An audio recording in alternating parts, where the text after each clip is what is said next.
Baby working any boni making a family boy has some other working mother one in my afternoon was nano. Now I like manake no renafo. Now Quabicon because I'm canking on your bonabiconam. Can be come and post melon bagaragan and the community of this channel as him now. I will 7,000 subscribers. I will when I can. Ndị Igbo niile ndị niile na-asọpọt anyị na dis channel, ndị niile na-enenekwa vidiyo anyị, ma ndị niile na-ele anyị aka na dis channel, ma anyị sendịla anyị ego, aji ego mikrofon anụnwa anyị ji eme nya ubi vidiyo. Onye ahụ chọrọ ka anyị mara afịa, anyị na-akpụ ya anonymous, biko ihe ndị oyibo kpọrọ ya onye na-achọrọ ka mara afịa abịa na-asị ebe ọ bụla ọ nọ udo dịrị ihe ọma na-emere anyị ka ji n'aka n'ọrụ ụka na chanel anyị anụnwa na-afụkwa na mkpụrụ ọkụrụ n'ime anyị na-abakwa n'ụlọ anyị ọ na-ewetara ụmụ Igbo ihe ọma were eziokwu na-achị onye ọbụla. Biko anyị na-afụkwa na kọmentị na anyị na-afụ like anyị na-afụ Isiagu unu si share this channel asị na ya dịrị nwoke mma dịrị nwaanyị mma. Nke a gosi na ha na-asị na Igbo afọ onwe ha n'anya, Igbo fọrọ onwe anyị n'anya. Biko nọ na unu eche ogo m na Igbo fọrọ onwe anyị n'anya. Anyị were ekele wee na-eweta ozi si na be Onye Eze Jizọs.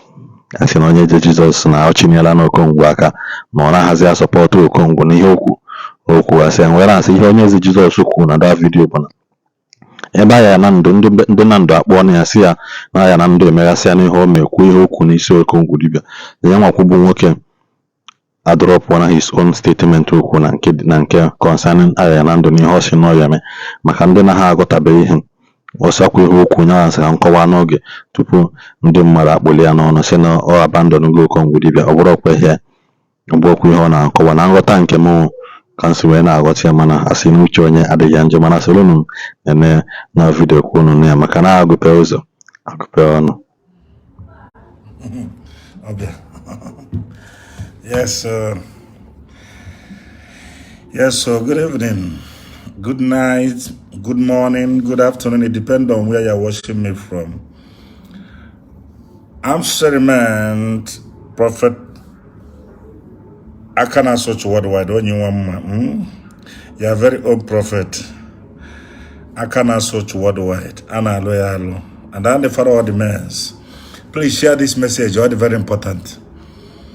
My final judgment on Ayaya, Nando and the Okongwu matter. I want to clear air now. And this will be my final statement.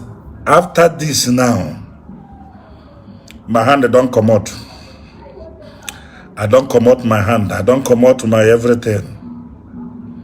Are you hearing what I'm saying? Share this message. Let everybody hear it. Please share. Comment where you're watching from. Comment where you're watching from. Comment where you're watching from. I'm going to give 5 people 5,000 naira. 5 people to do weekend, but not that. I want to say my final opinion on this Okongwu matter and the Ayaya matter, because mgbe ife a bidoro ịga ọfụ, my anger ebe iwe mụ nọ wee bụ mgbe Ayaya na-akpụ iyi, mgbe Ayaya si na ya ga-ekpochapụ m ụmụnna ma nne na nna Okongwu. That place can be where that place be a mem anger. Yes, because na onye gị ya mekọ ife ma ọ bụ onye ife ilu n'obologo ebubo ma ọ bụ kpalịa gị ma ọ something bụ Okongwu, not ụmụnne ya, not ndị befa. But thank God na ka nsi wee nụ ndị Nando emego ife dị na ya. Attire ife niile afọ bupụta alụsị, I think na onweghị ife eme na ya. So kọlụ m wetasị, mana mma na iwe mmadụ nwere ike iji iwe mee ife anara eme.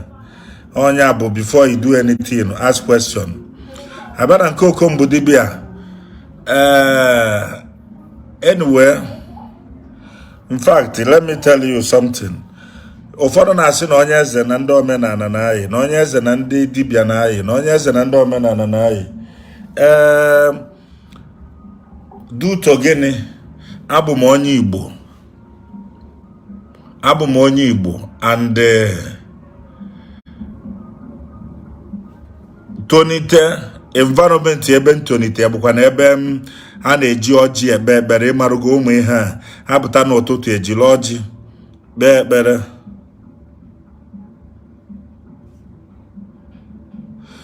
Yes, because na ife nji abịa ekwu ihe a ebe a bụ na enwego information nnụ. Yes, I have the onya me nji wee pụta ebe a wee kwu ya. Enwego information nnụ na Ayaya abụbaga arụsị ya na okwu ya lụgo ife okwu. That's why nji wee bezia ka m bụrụzi ya ka m kwugharịkwa nke m akwu. Because na anụ m na Ayaya ekwuyago ife niile okwu kwuchi na o mere ọfụma. O mee ka onye keta ka o mee ife ka nna ka onye maala ife.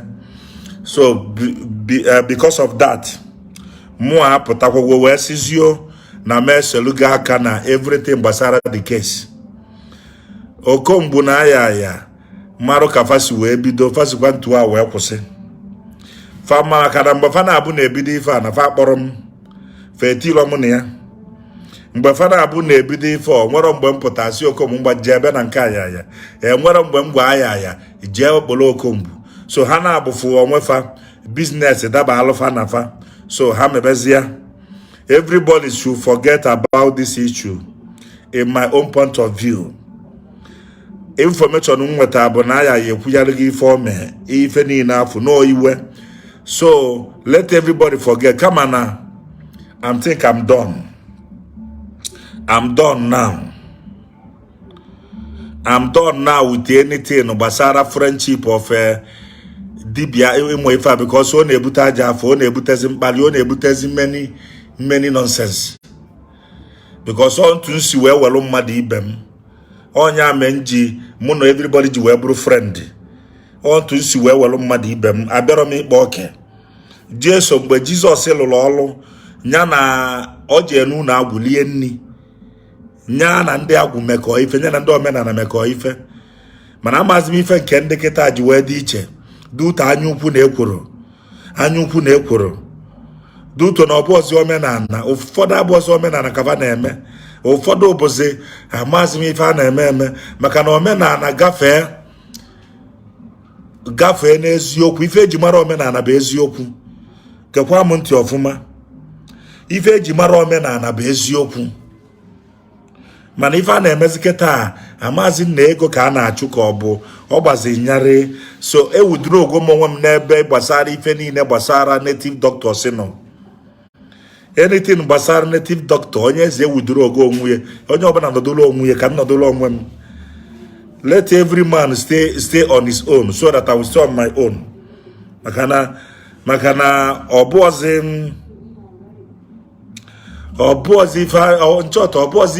ọbụọzi omenala eme egbo ka a na-eme kịta. Ife a na-emezi kịta alụlụ a na-abanyegwu ya, asị abanyegwu ya, waya abanyegwu ya, obi ụfụ abanyegwu ya. Okeke chọọ ka ọkafọ chọọ ka okeke. So I'm fed up. Onye ọbụla nọziala onwe ya. So I'm very happy ka nsi maka ozi nno bụ from Nando, ndị Nando group. Na Ayaya ekwuyago ife okwu na-abụbaga arụsị ya. That's very good. O iwe ka o ji wee kwu ife okwu duto na ife agazi ka fa na-abụ si wee tụ anya. Kama na nke a ga-egosi ndị ọzọ ife. Ị na-eme ife, be very careful with the people you are doing something with. And ndị na-alaka ilu Okongwu mee nke ọzọ. No, Okongwu nwee future, Ayaya nwee future. So I'm very happy. Ntu aka mụ asịkwa wee wudoro ọkwa nke m. Ife niile m kwuru na mmemme ma nke a fancha na-ewudoro ogom ya. Mana ife na-adụ onye ọbụla ndị omenala niile, onye ọbụla kwụbakwa aka ya ọtọ. Ụbọchị ọbụla unu fụzikwara mụ bụ Onye Eze ka unu fụ na mụ na Dibia And Ayaya were nụ mma gbupụ m osi. Ụbọchị ọbụla ịfụ na mụ jee na nke Dibia were nụ mma ma ọ bụ si na friend m maka ọkwanụ friendship maka ọbụbụrụ ntụ unu si wee wuye ka nsi wee wuye. Mụ a wele ya o nwee ife a na-akpọ omenala. Ọkwa omenala bụ nke a nna anyị fa ji ọjị awa ọjị. Mụ ji ọjị apụta na ote were ọjị kpee ekpere. Ọkwa omenala bụ nke a nna anyị fa na-eme mgbe a onwe iburu problem bịa asị ije kọsalụ mmụọ ịkọsasịa iweta ji na ọkụkọ debe ịnachieta mana ndị kịta etiziri ya ji na aja. So biko na aka nnukwu m adịọzi ya ka m fesie ife m bịara ma ka abịa m ka ime friend wee bịa fụ na ala na-agwụ erike mgbe ara na-agwụ n'ife erike ara na-agwụ dị ya erike ma ndị ife nwa ma ndị ife nwa na-amarọ ọ na-afịọ anya ukwu bikos ọ bụ niile eme omenala eziokwu omenala ịma nkọcha mmadụ ibe gị ọ bụ niile eme omenala ịma mbụ mmadụ ibe gị ebubo ọ bụ niile eme omenala nna nna anyị farapụ ụzọ eziokwu ịma ntinye aka n'ihe ọjọọ. So onye ka nchọ ka mmekọrọ na eze marụkwa na ife ọbụla ime n'ụwa n'ihi aza ajụjụ ya ọsọ ị na-eme omenala ọsọ ịbụrụ nwa Chukwu ọsọ ịbụrụ man of God ife ọbụla imekwa ị ga-aza ajụjụ ya. So onye ọbụla dozikwa ụzọ ndụ ya onye ọbụla hazikwa ụzọ ndụ ya onwekwa onye ma ụbọchị ọ ga-anwụ. No one know the days he will die. Enwekwa onye ma ụbọchị ọ ga-anwụ. Onye ọbụla dozikwa ụzọ ndụ ya. Nwanne gị anyị na-akọcha onye anyị na-afụ ebu aya icheki ya ọfụma efu na maka na ijiri ego ma eji ebu ya aya ọ envy. So bikonu ma onye mejọrọ mmadụ ma onye emejọ onye ọbụla jiri nwayọọ onye ọbụla gbaghara ibie ka nke a gaa kama onye na-eme ife ọjọọ si n'ife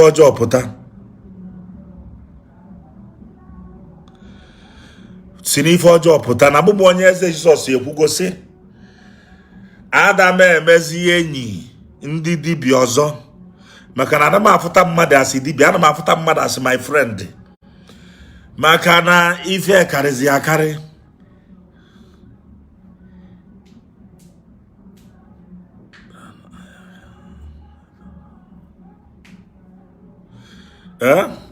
Ife karịzi na-akarị mba bikonu ebe na-eje eteka the best answer ihe nye mmadụ ibe bụ leave it for God.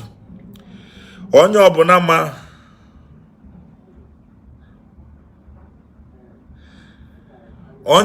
ma onye eze mana mmadụ achọ mmadụ okwu ime eme ife asị gị leave it for God and onye eme ife ada na free.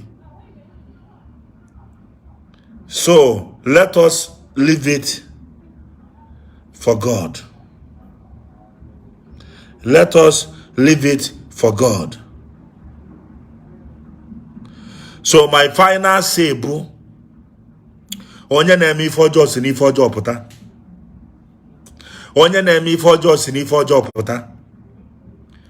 Ịma na iji omenala eme ife ọjọọ cheyalịkwa kịta cheyalịa. Ịma na ya bụ ife ị na-eme amarọ gị ama si na ya pụta.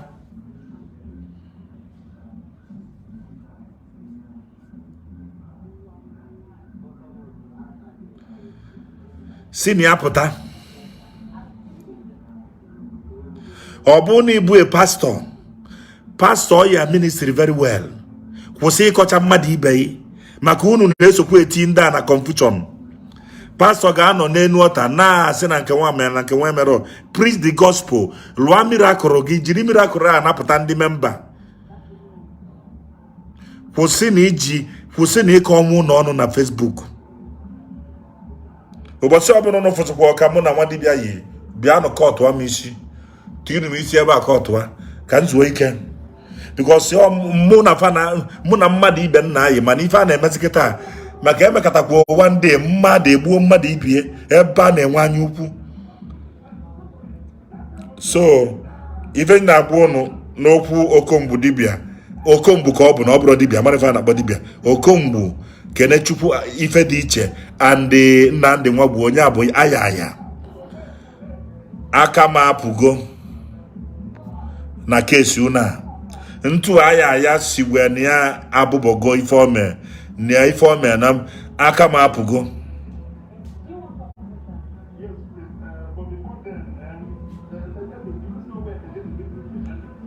So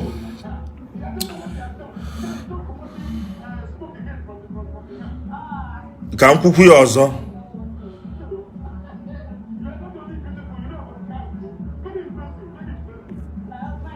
Because na mgbe Ayaya na Nando bido ife a, mgbe Ayaya na Okongwu bido fa akpọrọ m, mgbe fa bido yiba fa akpọrọ Onye Eze, fa akpọrọ Onye Eze.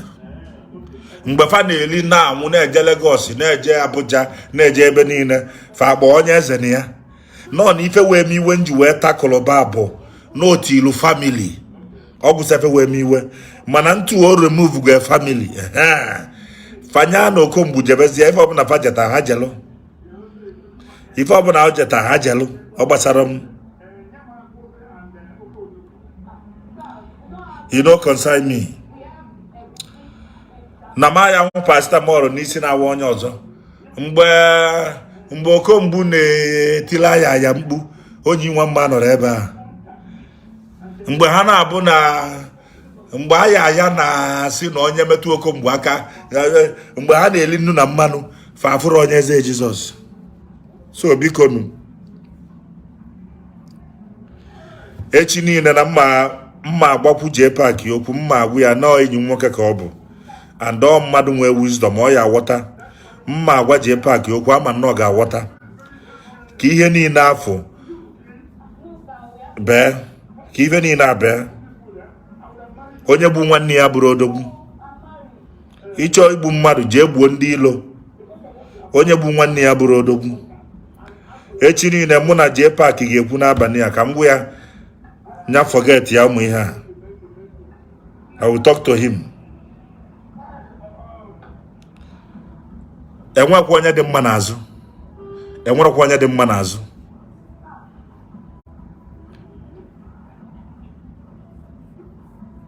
Onwekwa onye dị mma n'azụ.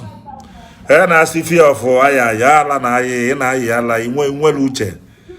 Ya generation na-atụ akwa na-ekwu ọzọ na-ekwu ọzọ ife a ka unu bụ ndị Igbo na-alụkarị a na-afọ ekwu ọzọ ị na-ekwu yeli si fear of Ayaya onye na-atụ onye nwe kedu onye na-atụ Ayaya egwu ha bụ ife a na-ekwu ebe ọ na-ekwu yeli fear of Ayaya uze fear ọkụ unu si etikọ mmadụ n'ibie isi ọnụ ọsị fear of Ayaya nweta onye kwu okwu a kịta abụọ m ya ọnụ mmadụ a na-ekwu okwu dị mkpa ụfọdụ a na-ekwu yeli ebe a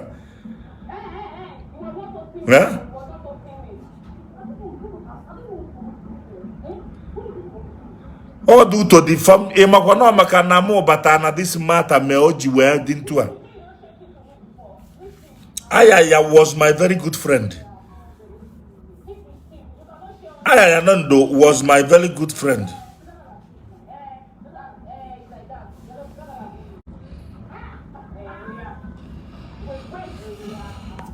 So man,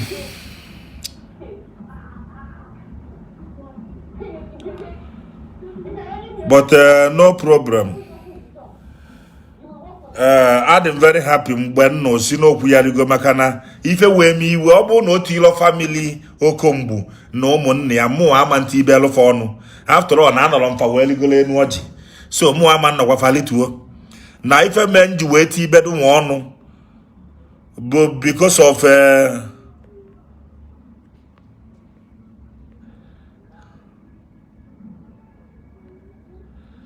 ife moji dịka ma eti Igbo ọnụ because of ụmụnna ọkpọrọ afa so ọ bụrụ na ọ bụrụ ya na nsogbu adịrị ya ọ kọlụ ka ndị mmadụ kpọba ma ndị na-ezi m ozi na WhatsApp ma ndị na-akpọ nkọlụ Onye Eze butuo so ma wee bịa kwuo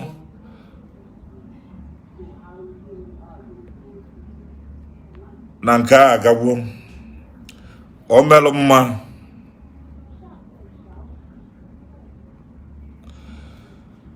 onye ma asụ nyasụwa onye amara asụ nyasụwa n'ihene aka m adị ọzọkwa na ya Okongwu na Ayaya ha na-abụ na-emezi ha na-abụ setụla ha maka vasi wee leba n'ụgbọ ha lepụtakwa n'ụgbọ fa maka vasi wee lepụ kama onye na-abụ ọnụ nya abụzi na famili mmadụ gị na mmadụ na-ese okwu ejezina na famili onye ahụ gị na onye afụ sebe okwu maka na mgbe gị na onye afụ na-ese okwu ọ nwere mgbe famili ebia.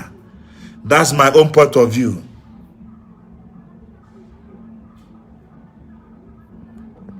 That's my own point of view. Ịpụta na ụmụnna efu na onye eze nwere onye ọ na-atụ egwu elu mgbe mpe kedụ ife bụ ọgwụ kwana nna ata ọgwụ ata gwa m ọgwụ afọ kịta weta ya ana m ata ọgwụ ata maka ya si ezigbo nchọta enwe ndị arụ na-adụrụ ebe a enwe ndị amadụ ebe mmebido wee blọkụ bụ ụmụ anụ ọfịa. Achọghịzi m ime onye na-ekwu eziokwu na ife mma bụ fama ka fasi wee leba falịpụta fama ka fasi wee leba falịpụta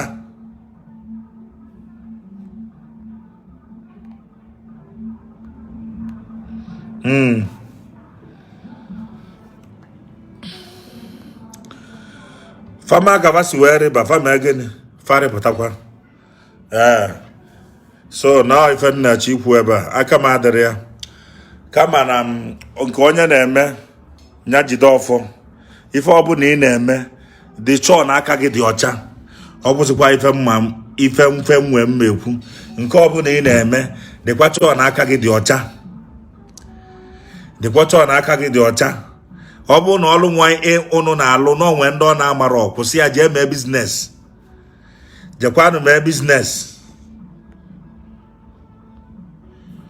ọla ị na-alụ bụrụ na ọ marọghị mee gịnị jee ma ife ọzọ ihe eme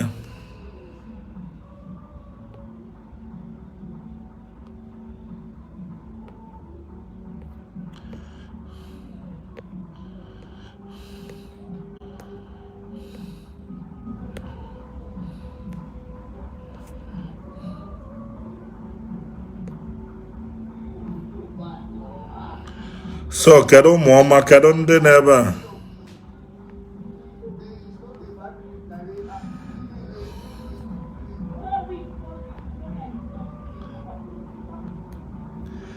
thank you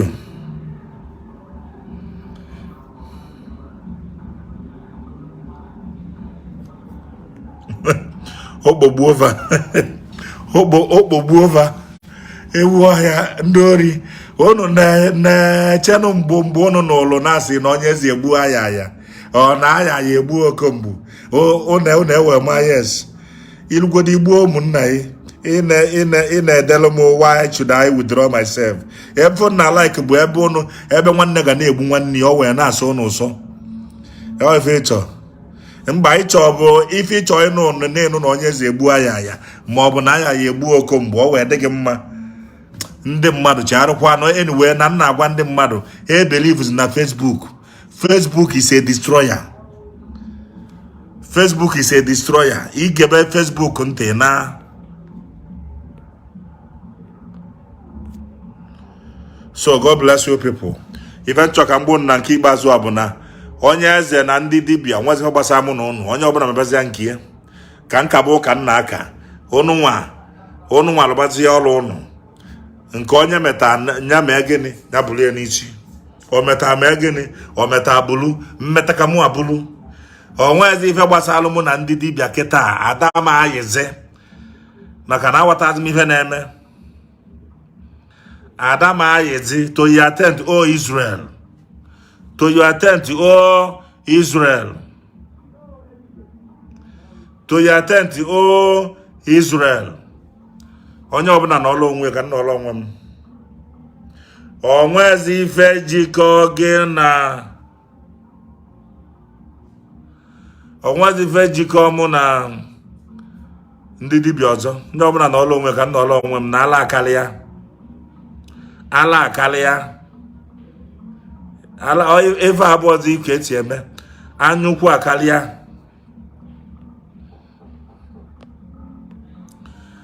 anyụkwu akarịa na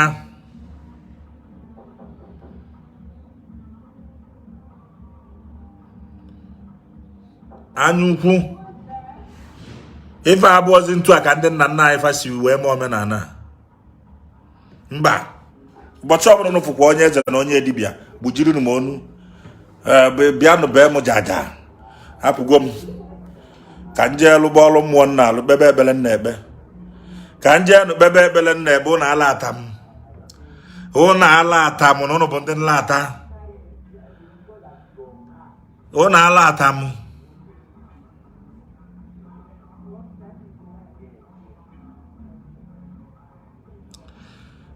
onye ọbụla na ụlọ onwe ya ka nna ụlọ onwe m a sị n'ụbọchị ọbụla ụnụ fụzi mụ na dibịa ụnụ gbujilu m onu onye ọbụla na ụlọ onwe ka nna ụlọ onwe m ka nna ụlọ onwe m na ife akarịa jealousy dị n'ala Igbo erike jealousy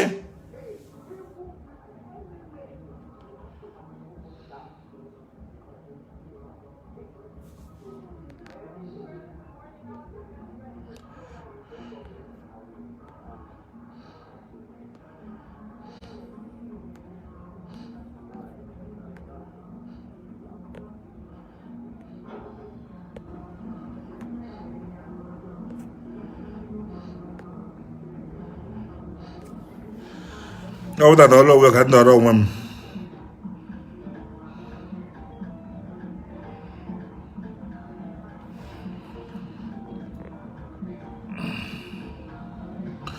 omemma na-emere onwe ya omemme njọ na-emere onwe ya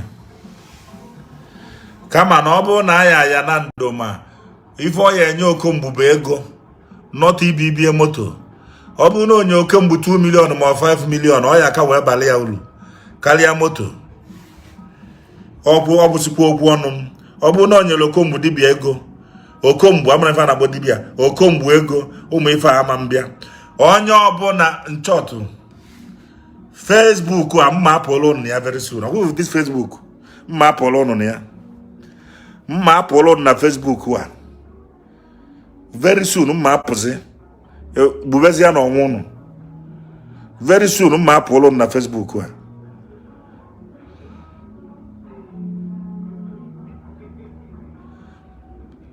very soon nsị na m ga-apụ na Facebook a gbubezi ya na ọnwụ ụnụ gbube na ọnwụ ụnụ ka m fesi ọrụ m bịara ife a na-emebizikwuru m ife oke oyi a na-emebiziri m ife ka mma nke m na-eme eme ekene m ụmụ Igbo kene ihe na-emeli Igbo biko ejikọ m n'aka ọnụ mechaa vidio biko esola share kwa na vidio na share button na-atọ m ụtọ ọfụma ka unu na-eshi ya ka vidio anyị na-enweta more suggestion and reaction biko na obi dị m mma maka na mmadụ emegide from 1 2 3 and I lay 1,000 2,000 3,000 4,000 5,000 kịta ụtụtụ anyị tete n'afọ na anọ 7,000 na bụ ife adịrị izi nwekwa ịgada mmadụ 7,000 onye jikwa ayi akwa ofu akwa ihe a na-akpakwa akwa igwe mmadụ imirikiti biko nụ asị m na obi dị anyị ma ụbọchị nkịta na-asị na Igbo niile na ya adịrị nwoke mma dịrị nwaanyị ma Igbo nwanne ndị ọma njem ọnụ anyị nwere mgbe ọbụla anyị lu 10,000 ebe anụnwa ọ bụrụ na 1,000 nche ofu onye dashi ọrụ ọbụla osi na-adị onye ọbụla chọrọ ozi anyị nwe Instagram akaụntụ biko ezi anyị ozi na Instagram anyị na-reply ka meseji ebe nke ahụ biko egwu atụ n'ụlọ nwa bi ha na-epost na Instagram ihe nji mepere anyị Instagram bụkwanụ ka anyị na-ezichela ndị mmadụ ozi onye chọkwa na izigharị ozi anyị na Instagram inbox anyị ụnụ afụkwa anyị akarịa ụnụ chọkwana ka anyị kwuo na fon anyị kwuo onye ọbụla aghọta onwe ya mana nke kazi nke biko onye ọbụla udo dịrị nwoke ka ọ dị na mgbe ọzọ